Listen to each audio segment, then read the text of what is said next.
Hello and welcome to Produced By. Just quickly before we begin, if you enjoy the show, please consider supporting it by joining our Patreon. You can choose from a list of memberships and will receive some exciting rewards. Thank you, and back to the episode. Hello Robin, thank you for joining us today and welcome to the show.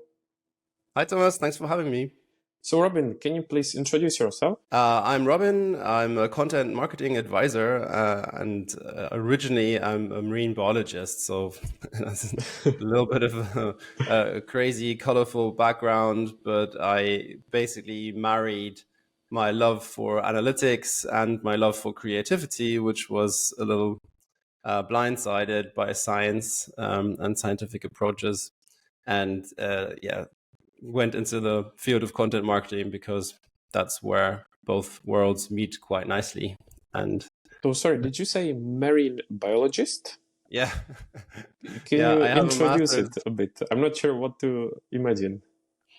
Okay, right. So most people imagine with a marine biologist, just taking care of dolphins and but I mean, it's not that far from the truth, but there's also just, counting little crabs or weighing algae and just understanding sort of how ecosystems work. And so that's basically what I specialized in back in the day. So I did a master's in marine tropical ecology, which was, it was like really fun. It just sort of touches upon my sense of adventure also. And I look fondly back to expeditions to Indonesia where we were sort of investigating the mud in mangroves in order to identify how the nearby oil refinery was impacting sort of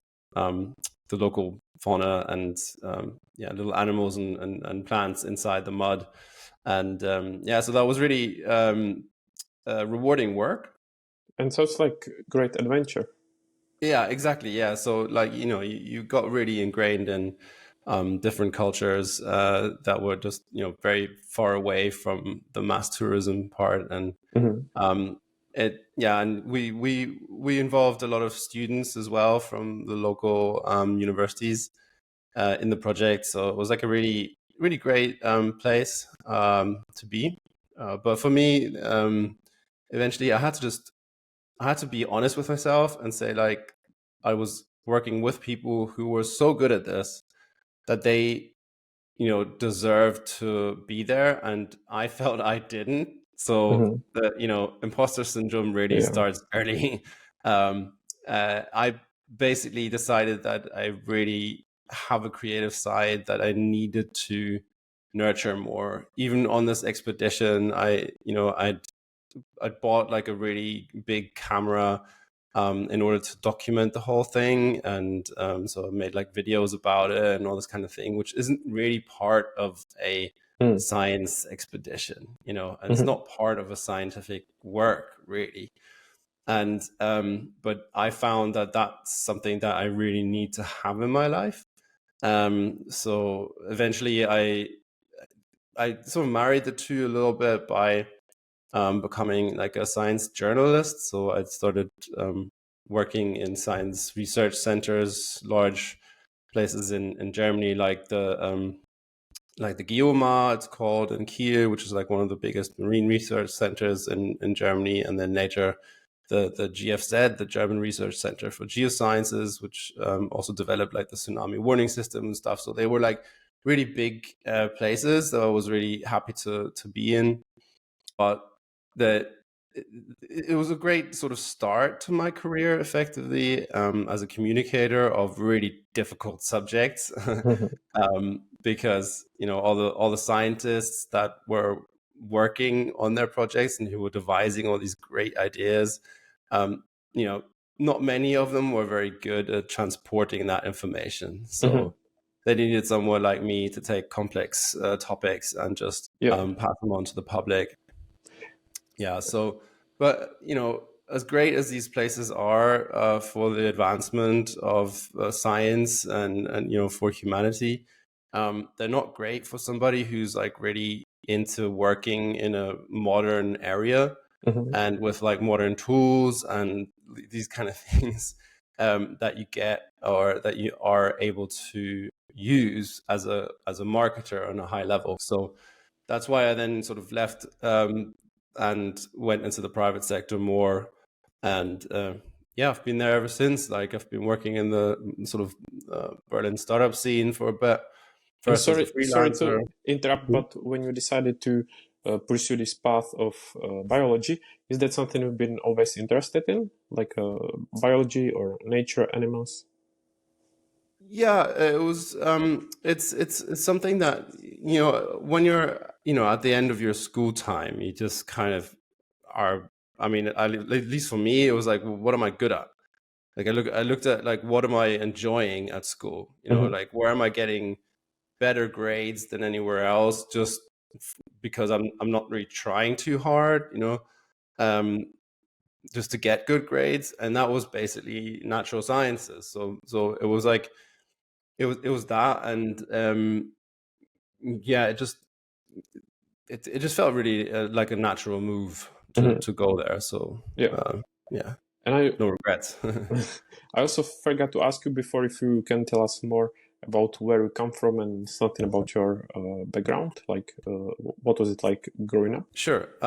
So I live in Berlin right now, and I'm actually also from Berlin. So this is where I grew up in the 80s, and so that's my age right there. Was it in western part or eastern Yeah, part? Western. yeah. So yeah, I guess that's important to say at that time. So I grew up in the 80s in West Berlin, and like I was fortunate enough that my mother is from Northern Ireland, Mhm. so I grew up with both languages, and yeah, so that's also why I sort of left Germany fairly early and started studying and going to school abroad in England and in Wales, and um, so that's sort of like that brought me around a little bit, and I moved around, and I then came back to Berlin, and I've just been here ever since. It's one of those things you just don't. You try to leave, and you get you love it, and you get fed up with it, and then you want to go, and you always come back, and you just Mhm.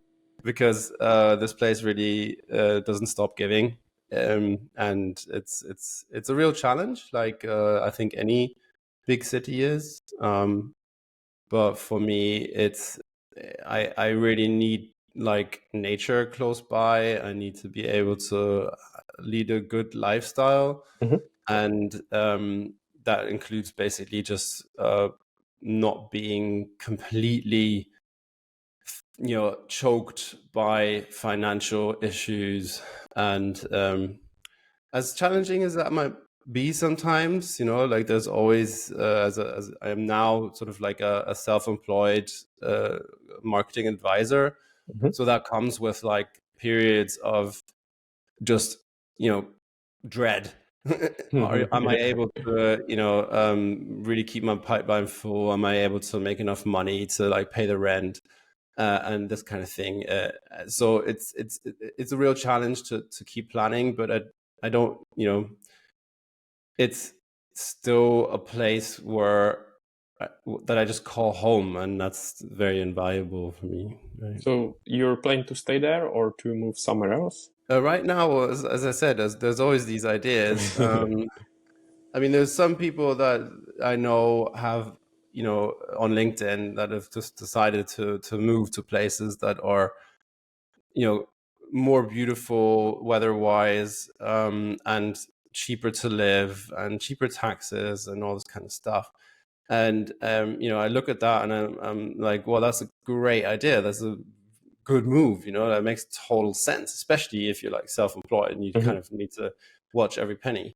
Um, but most of these people really come from countries where that is really hard to do. So like they'll come from the UK or they'll come from the States, and those places are notoriously hard to have a good life quality. Mm. So that move really makes a lot of sense. It's one of those things. You're just like, well, I'm bogged down. I'm totally have nowhere to go. And there's this other place where I have complete freedom. And Berlin sort of just gives the best of all worlds, effectively. So it does come at a higher cost than like living in Cyprus, for example, or anywhere else, where you have like good sort of like a good infrastructure and decent lifestyle and all this kind of thing. But I like being able to just go outside the door and in 10 minutes I have like amazing art. For example, I can take a 5-minute bike ride and I'm my 50-meter pool outdoors, and it costs me 25 euros a month. And so it's for me, it's like I need to have like a real reason to go anywhere and to drop this lifestyle right now.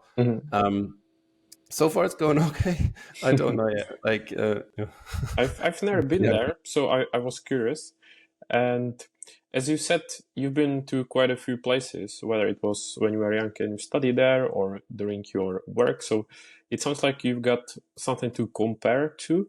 So it makes sense to me that Berlin, just, based on your experience, sounds like a good place to be in. Yeah, I mean, it's not without its challenges, it's that's true, but of course there are always pros and cons everywhere. Yeah, exactly. But all in all, it's I love it here. As I'm 43 now.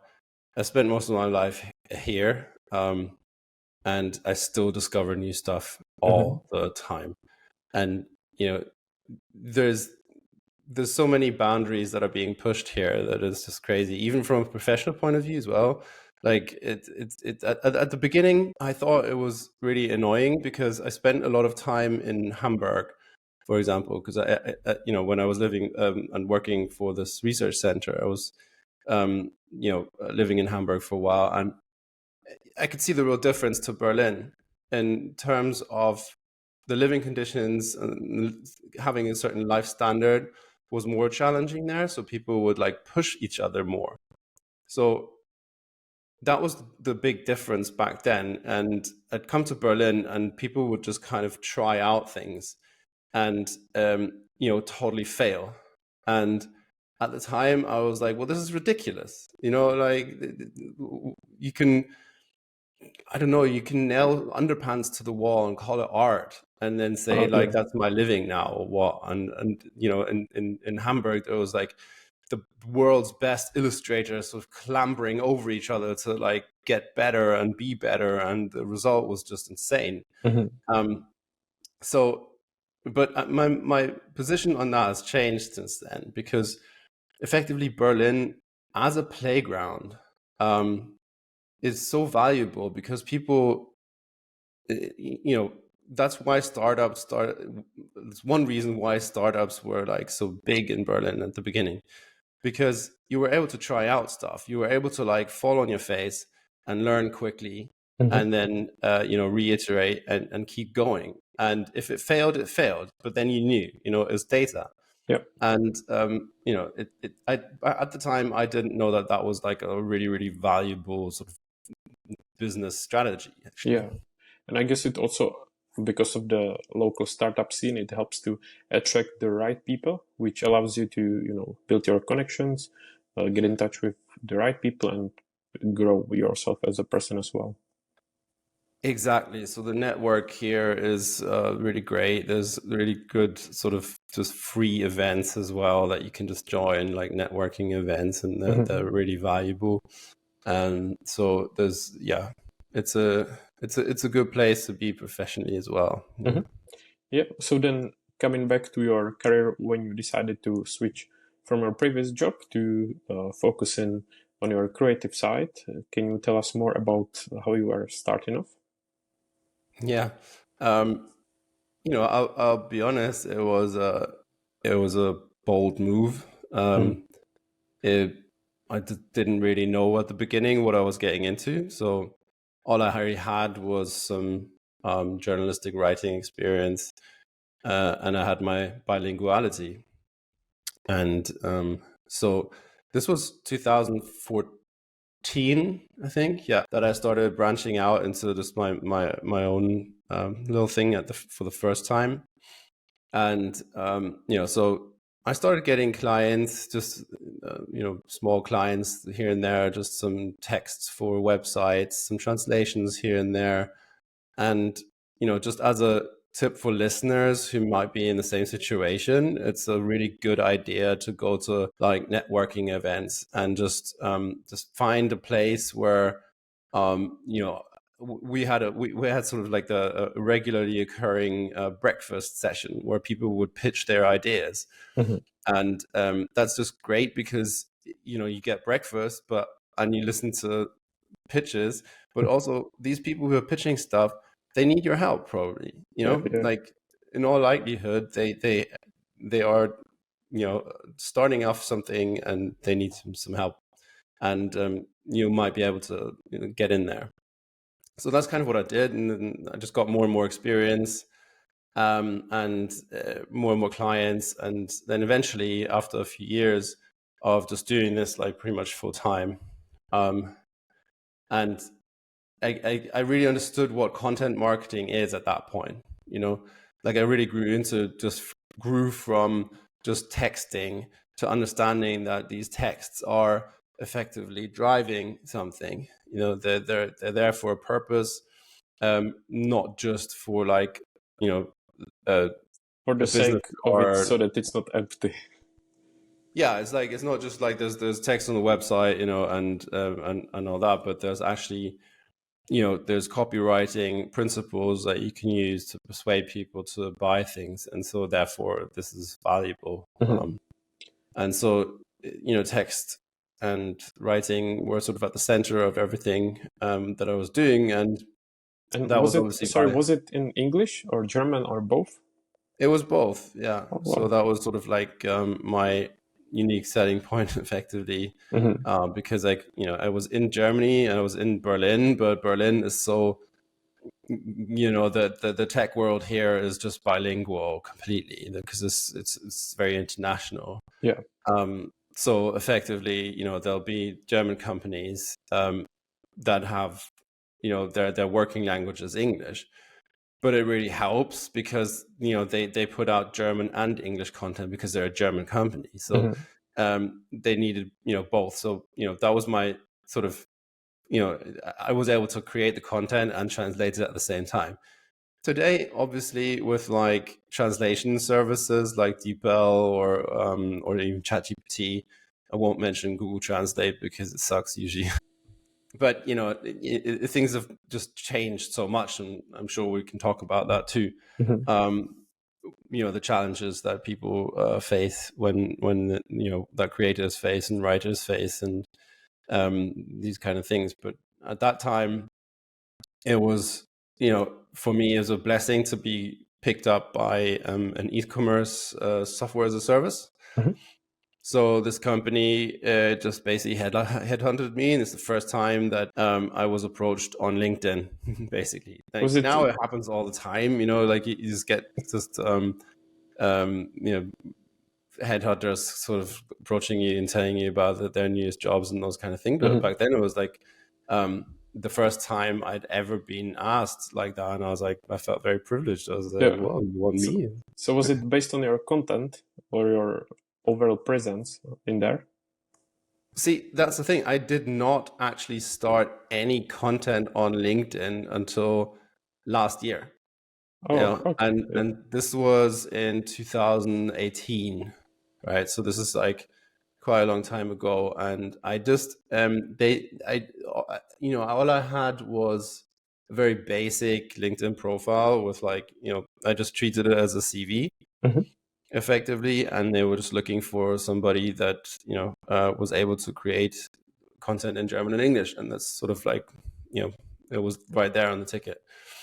And so we got into conversations, and that's really the place where I cut my teeth. So I'm very, very grateful that I got some experience in sort of like with a company and working in a team that was like all high level, very like a lot of investment was made into the marketing team basically. So even though it was a small company, they understood that content marketing is the one thing that was driving their revenue more than anything.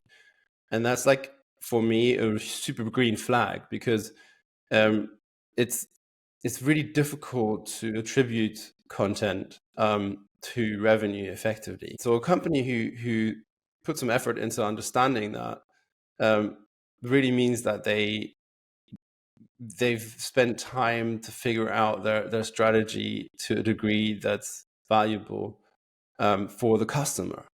You know, let me just break that down for a little bit, because it's a bit complicated. I was gonna say if you can introduce a bit maybe what you were doing there. Well, you gotta understand that this is a company who were pioneers in terms of Amazon sales. So it was a company that was aimed at large sellers and vendors on Amazon, and their product was an all-in-one solution where they could, clients could run their ads through that, they could run their inventory through it, and they could basically write their entire product description all inside of that tool. And so the content that they were producing for their blog was all around that. So you can imagine that perhaps like a keyword like Amazon SEO, meaning, how do you write the product description so that it is picked up not only by Google, but when you start your search on Amazon, that it kind of pops up at the top. So like the way you have a search result on Google, you have a search result on Amazon, and people wanted to make sure that their product sort of really pops. And at the time, they didn't really have any competition around content. So, anything that they published was lapped up by the community, because they were like, people were like, finally, someone kind of explains to me how I can do my business on Amazon. And, in a really detailed step-by-step guide sort of way. And that brought them a lot of trust, So people were like, well, any company who understands Amazon this well and is able to explain it to me as a customer, well, they must have a really great product, sort of. And so that's part of it, it's called nurturing effectively. So people would then either start a trial directly, or download something, leave their email address, and then sort of get nurtured through email sequences, until they're ready to buy, because it's a high, ticket product, so they need some time, this kind of thing. But that's sort of where I came in actually at that point, because they'd been doing this for a few years and they'd had a lot of success. But in the meantime, there were a lot of, competitors coming up. And that meant that, suddenly they were being overtaken and they didn't really understand why. And I came in not only as a content producer, but also as a strategist. Yeah. Because I could put some fresh eyes on it and say like, look, well, the reason why your competition is overtaking you is because your content just doesn't look very appealing. So you have a wall of text here. It's quite obvious that this isn't going to work. It might not be to you because it's worked before. But the way you should do it is basically break it up. You need to put like your keywords into the subheaders. You need to put some imagery in there. You need to make it longer than the competitor articles, this kind of thing. So, and then I would analyze. I did an audit. That's also like some sort of the steps that I also take now. First, everything starts with an audit. So you try to understand what the company's been doing before. what's worked, what hasn't, where are there pitfalls, and then based on that, you kind of go into the discovery and you try to understand what they're trying to do, what their goals are, and how well they understand their customer. Yeah, it sounds like a good job, because not only it is something that you were working on, something you enjoyed, but at the same time being part of this company that was, as you said, kind of a pioneer. So being part of this mission must have been exciting. Yeah, it was pretty cool actually. Yeah, it did develop quite quickly as well. It was, it grew from like 40 to 100, all completely bootstrapped at the beginning, which was like a really nice thing. So it was the CEOs. There was like a double team of CEOs, and they were young and they were full of juice. So, but without being tech bros or anything like that. They were just really together and they're really smart, and they understood that there was like a market that they a challenge that the market was facing that they were able to solve in a very unique way, and their main one of their main things that was very authentic as well was that they wanted a good team culture.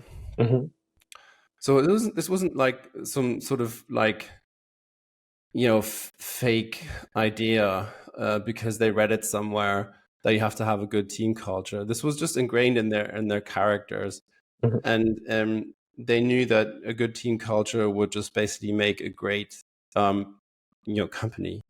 And so that meant that everybody they hired was just a really awesome person and not only really smart, but just really fit in really well.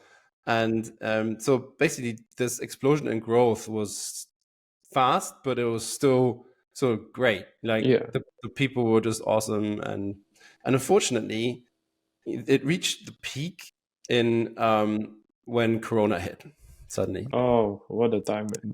Yeah.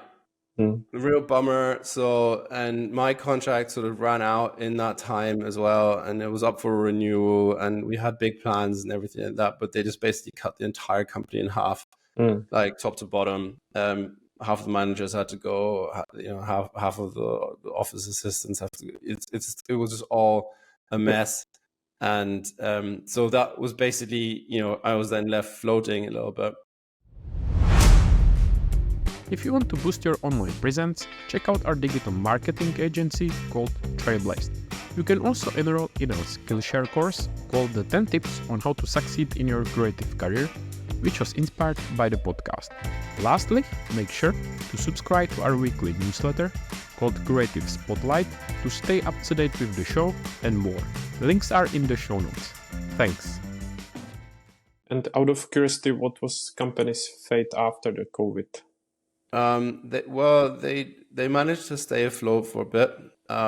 They tried to reposition themselves with other products and breaking up their all-in-one thing, but they got purchased basically. Yeah.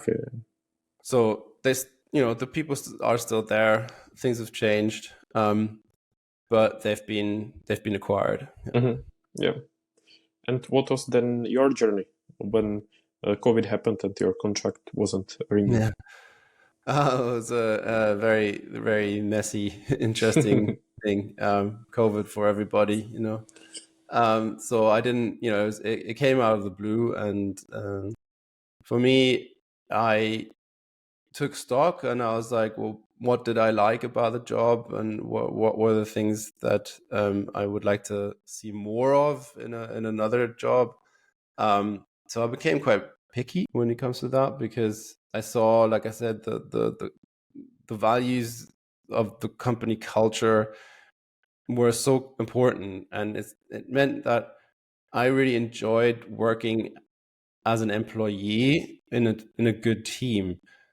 That's something that I wanted. What I didn't want was just a job for job's sake, if you know what I mean. I mean, this is a very privileged position, but it's something that I wanted to invest in, if you want, because it meant also kind of, entering a time of insecurity, not applying to any job, just taking any job, but only wanting the right one.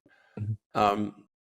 It's a risky thing, but for me, it was the right move. And effectively, that also meant that I started with companies that weren't a great fit. So I worked for like a place that was like they developed a software for organizing electronic vehicle fleets, which was an interesting subject for me, personally, being interested in like the advancement of humankind and all this. But for me as a content marketer, it didn't really have any good work in it. So it was, the challenge wasn't there. And, they were going in a totally different direction from a content marketing perspective. So that didn't work out. And then the last thing I worked in after that was like a private university. So again, relevant to like my origins of being close to education and loving art as well. So this universities had a lot of subjects ranging from anything from business to piano lessons, effectively. So they had like the area that I worked in for the entire university. It's a German-wide network of universities, actually. But where I worked was, the music school. So that was great. It was beautiful. Like every day I'd go in the office and there'd be like people singing and, playing electric guitar somewhere. And it was all about sort of, again, figuring things out. And so that was very, very nice environment in a way.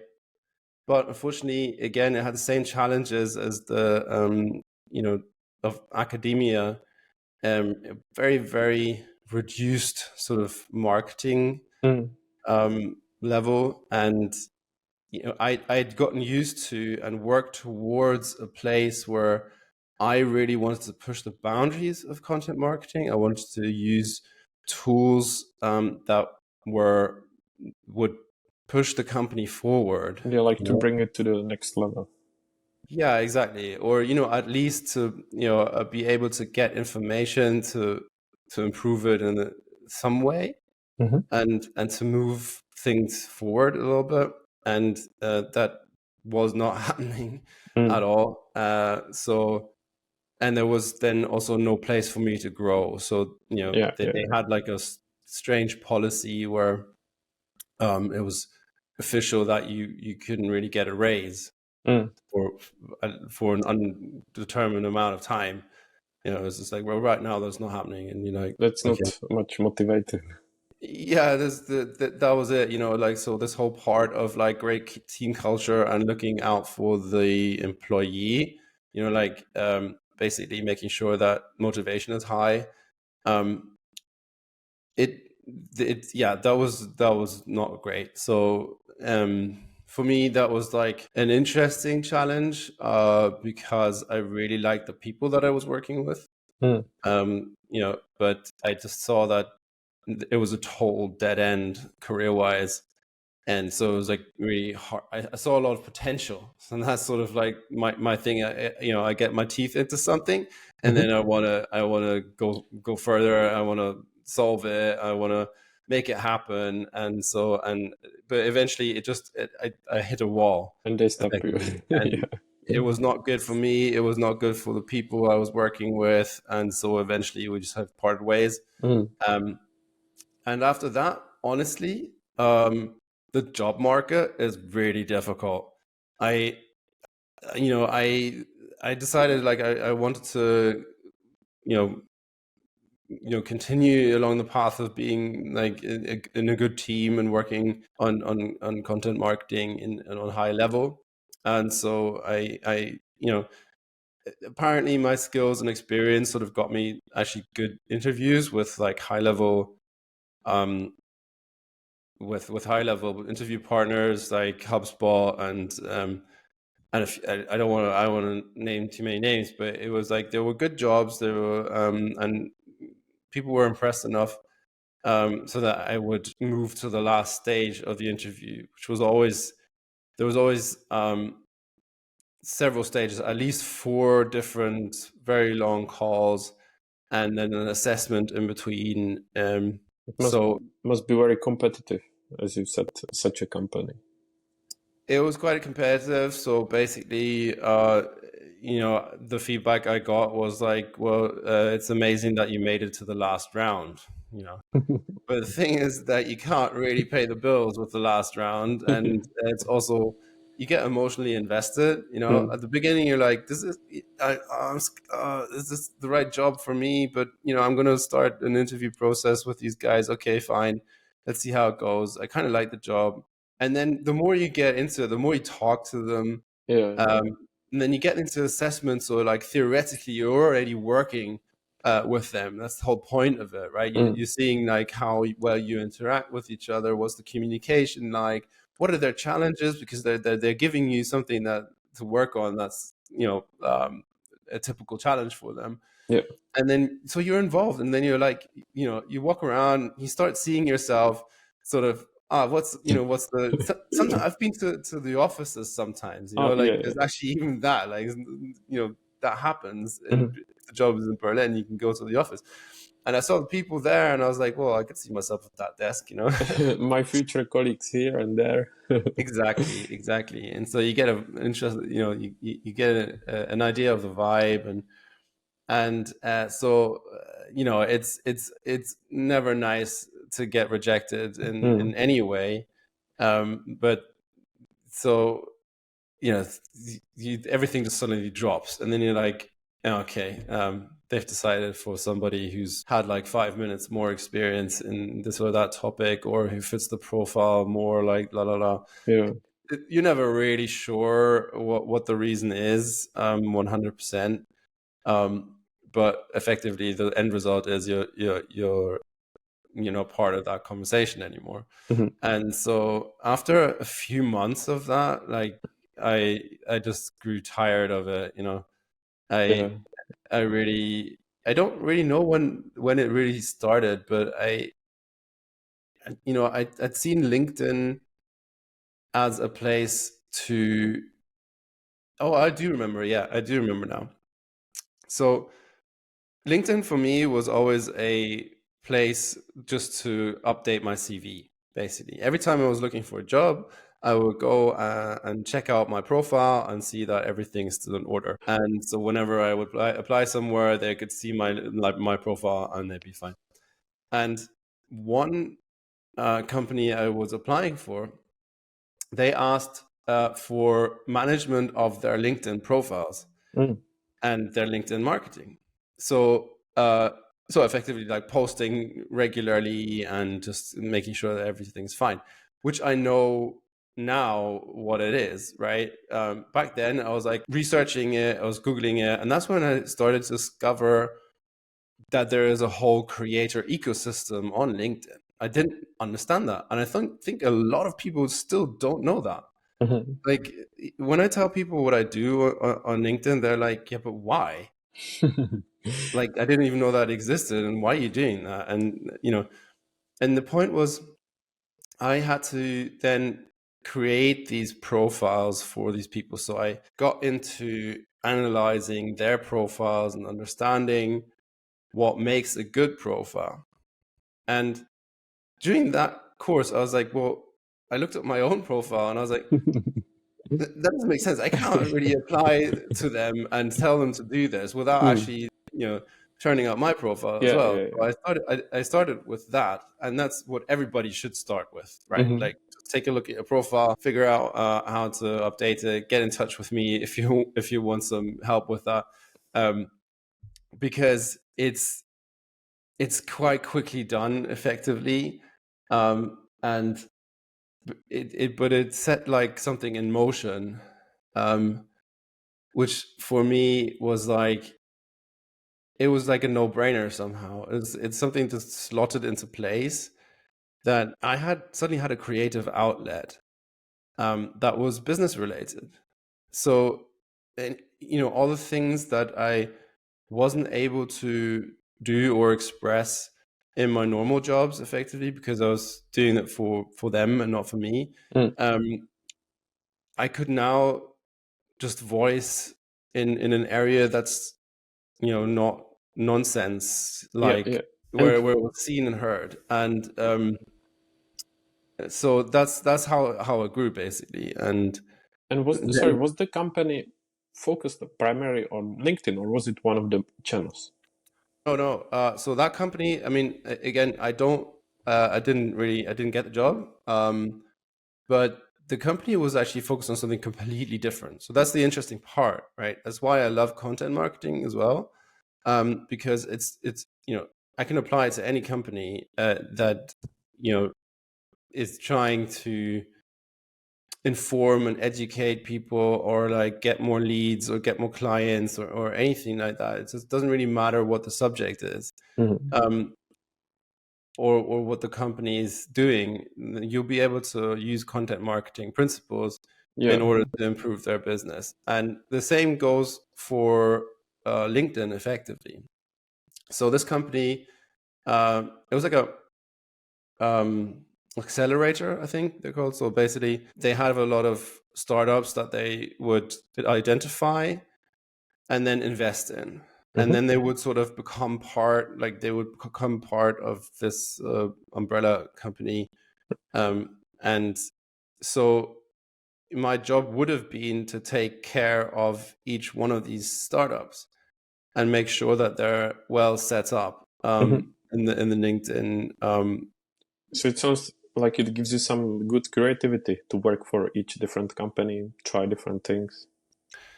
Exactly, yeah. So for me, that's the whole point. So my skill set is being able to use content marketing principles, to use LinkedIn growth systems on any company requirement. So it doesn't matter whether you're in the recruitment business or whether you're doing licensing for brands or whatever it is, like it can be selling solar panels effectively. You'll need a good system to get clients in, and LinkedIn is like a very, very good platform for that. Yeah. And is that then basically what gave you an idea to focus more on LinkedIn by yourself and start your business there? Yeah, so it kind of came out of this amalgamation of me being fed up applying for jobs and understanding that there is demand for my skill. So that's why I decided, like, I'm going to try this out and I'm going to see, what happens if I follow these principles that I understand about LinkedIn. And I grew very quickly within a few months to like several thousand followers effectively. And this feedback was just really great. And I understood that, okay, people who are successful on LinkedIn do spend several hours a day interacting with LinkedIn. And it's still for me that way, that a lot of this time is creating posts and things, which is not ideal. Like I'm working towards really reducing that time, and I'm working towards creating content that's more aimed at my target audience rather than it always follows a strategy, right? But the strategy at first was growth. It's not the worst, but it just put me into a position where I'm now aiming at other LinkedIn creators, or like people who are trying to grow on LinkedIn.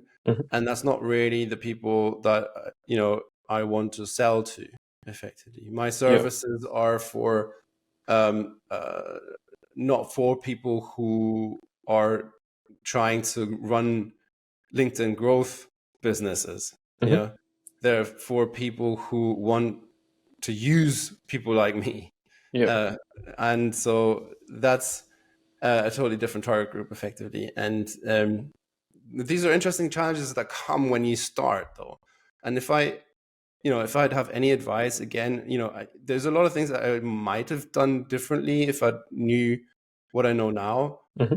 But one thing is for sure, just starting and getting going is the best way to really learn. Yeah. And to figure out, like, okay, this is what I need to do. This is what I need to change now.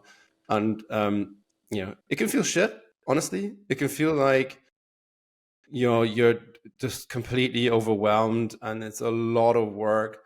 But it's super rewarding at the same time, because the community in LinkedIn is different to other platforms or social media systems, because it's very authentic, and it's very it's a good community. So people are like real with each other. I It's would not, say it's not even about putting each other down. It's like it's all about providing value.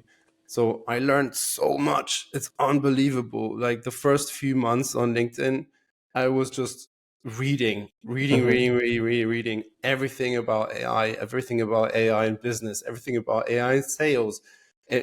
It's hard to avoid the whole AI topic, but Oh, for yeah. me, obviously, and we it's don't want to stay behind. exactly, and that's what that's why I find it so incredible. So many, like, few people use LinkedIn as a resource to learn, and even less people actually post. So there's two lessons here. One is you can learn a lot by just being on LinkedIn and following people that you are interested in. And the second is, if you start creating and posting regularly on LinkedIn for a longer time, you're going to have success. You're going to see a lot more successful responses. You'll get into conversations with people who will become clients, and you'll get a lot more sort of trial and error than anywhere else, I believe. Yeah. So, yeah. I was about to say before that I also feel like that the community there is quite supportive, which is really nice. You can reach out to someone for some help, for some advice, and people feel more genuine than maybe on other platforms. Yeah, that's how I see it as well, and it's also something that keeps me coming back. Yeah, same. Yeah. And would you be willing to share more about your strategy on LinkedIn, such as maybe what type of posts, when do you post, how do you interact, some kind of a guide for someone who wants to start? Yeah, sure. So a good idea is, so when you're starting off, you should post regularly. So the consistency is the key here. Rather than daily, what I used to think was important, you don't need to start daily.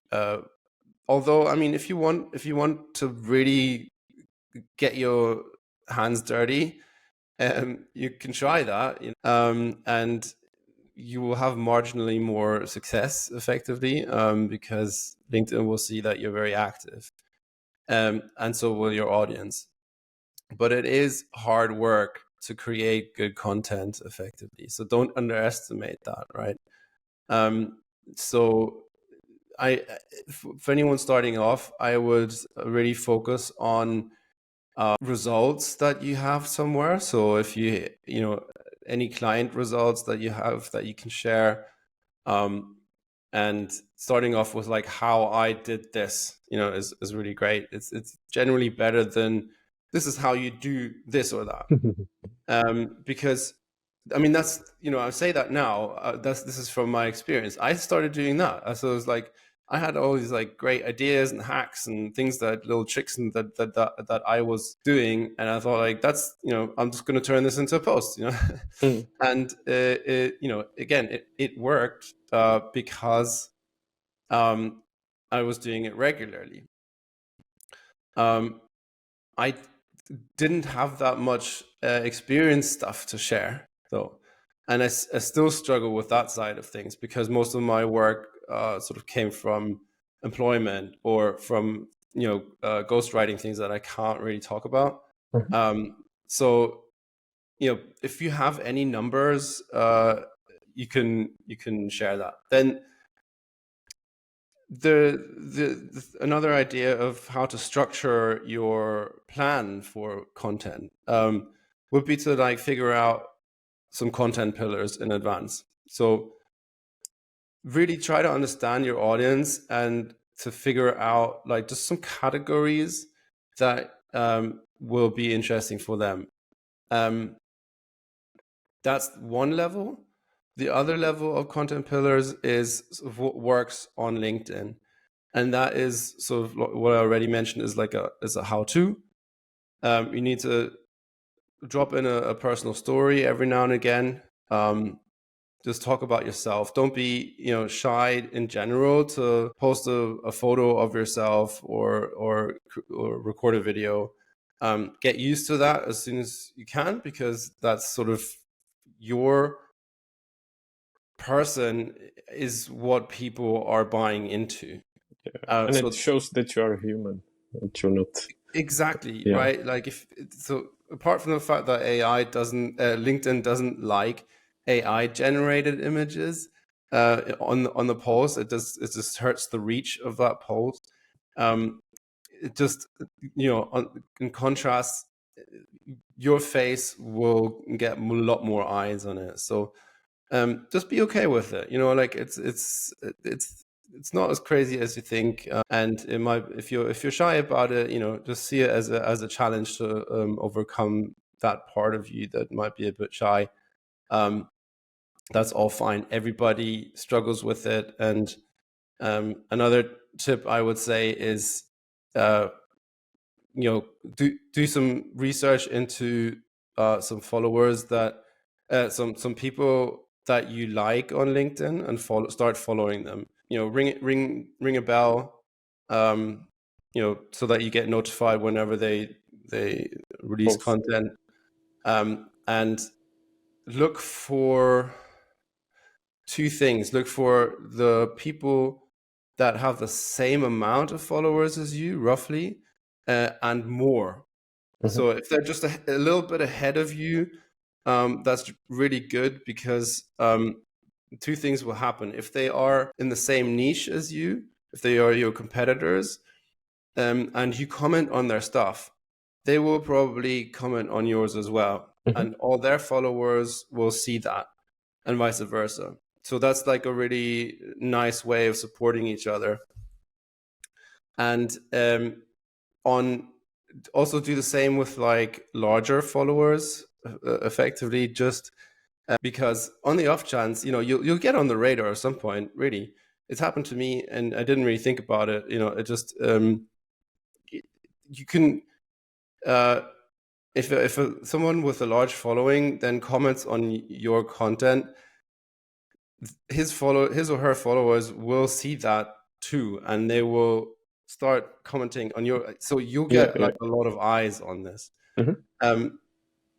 So that's a lot of like real quick fire stuff right there. But around like posting is it's not as hard as you might think, but it is an art, and it's something that you should start doing like more regularly, just to understand which part of it you can automate as well using AI. There is a lot of ways to do that, but just And do you want to share some inspiration or some profiles that you follow and you like? so many, God. Yeah.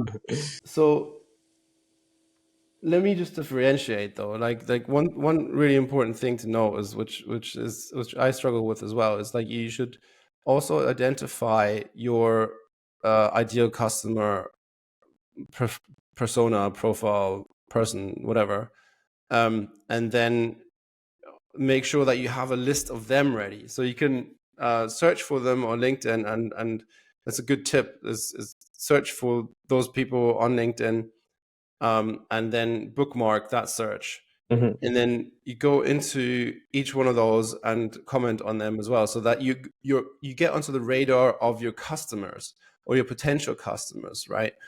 What I said before is really for your growth on LinkedIn and to establish authority, so that when these people come to your profile, they see, okay, this is an active person on LinkedIn and he has a lot of engagement, or people take it seriously.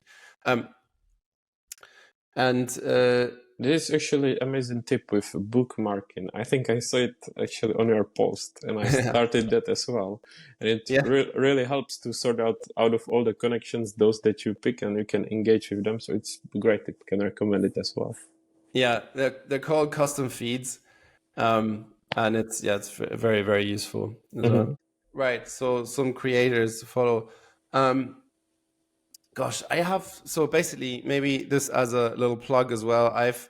I use Notion to manage all my knowledge and content, and to plan, and to organize myself in general. And so this gotten so far that I decided to make a template for LinkedIn users, right? So anybody who's interested in completely organizing themselves and in Notion, and is overwhelmed by what it might be able to do, they can sign up, on my website, on my LinkedIn profile, and be set on the wait list, and then I'll let you know whenever it's ready. It'll take a little time. So sounds like a great idea. So, like, just to explain why I'm talking about this right now, is how I also save creators and people on LinkedIn. So I have a whole section that is like a CRM, and I just use like a little Chrome extension to drop profiles in there. Like it just adds them right there. So then I have like the people that I'm interested in are all organized in Notion. At the same time, I save any post that I like in Notion as well. So I have an entire library in there of LinkedIn posts that are useful in some sort of way, and it's connected to this person in general. So then I can see my database of people, and I say, right now I want to look at creators that are really good for LinkedIn profiles, right? So they either have like a really good profile, or they have some sort of good resource on how to craft your profile. The same goes for posting or content design and this kind of thing. And so off the top of my head, I don't want to be too obvious about it, but I just want to like also shout out some people who've been really, really helpful to me, because they've just been very authentic, and everybody gives back a little bit, so that's just something that's to think about too. If you're starting on LinkedIn, you will get help from people because they've gotten help from people, and that's how everybody uplifts each other really well. And that's so it's a no-brainer for me to mention Audrey Chia, for example. She was like one of the first. She has an amazing content strategy on LinkedIn, and she talks about a lot of copywriting and this kind of thing. Well, that's her business is copywriting, effectively, but AI supported, but at the same time, it's what she shares on LinkedIn is LinkedIn growth, and like how she deals with it, and like how she was able to be successful. Then God, there's so many. There's like Heather Murray, for example. She's like the no nonsense AI person, so very understandable, straightforward AI education, really great.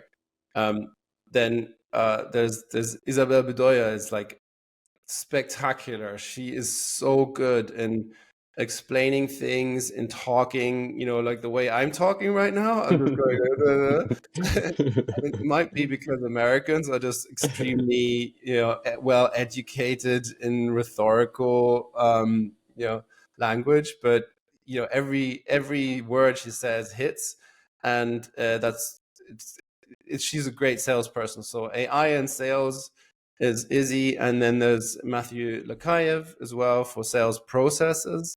I would totally I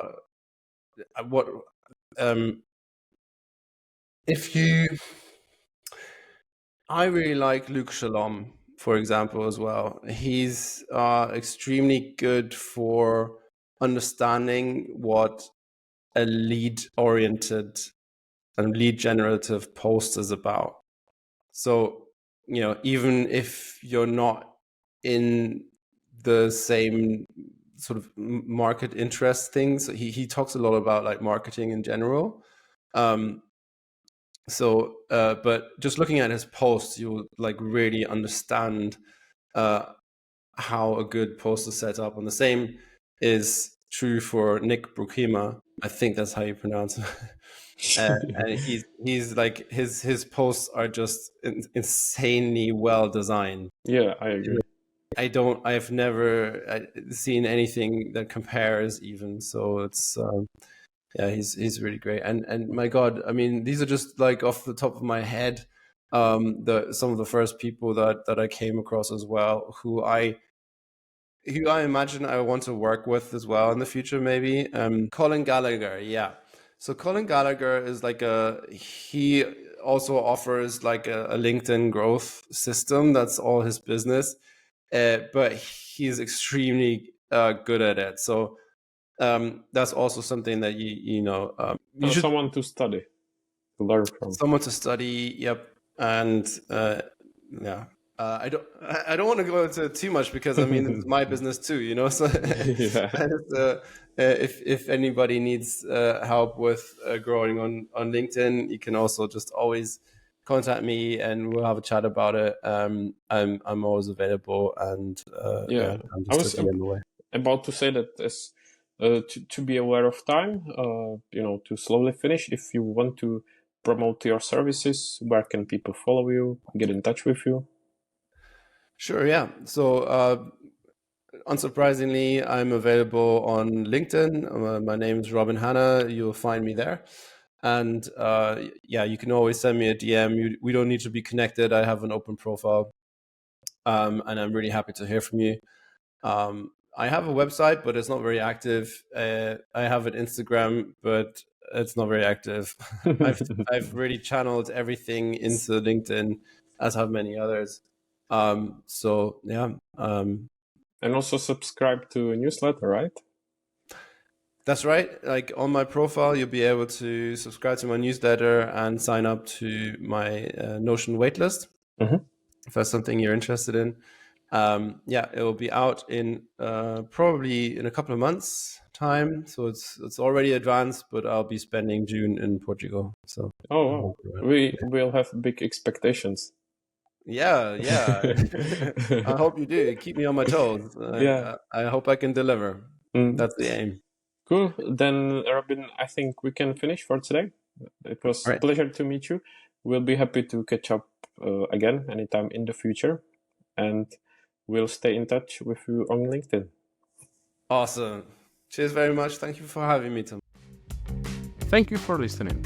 If you enjoyed the show, please leave us a 5-star review on your favorite podcast app, get in touch to provide your feedback, or share any ideas for future guests.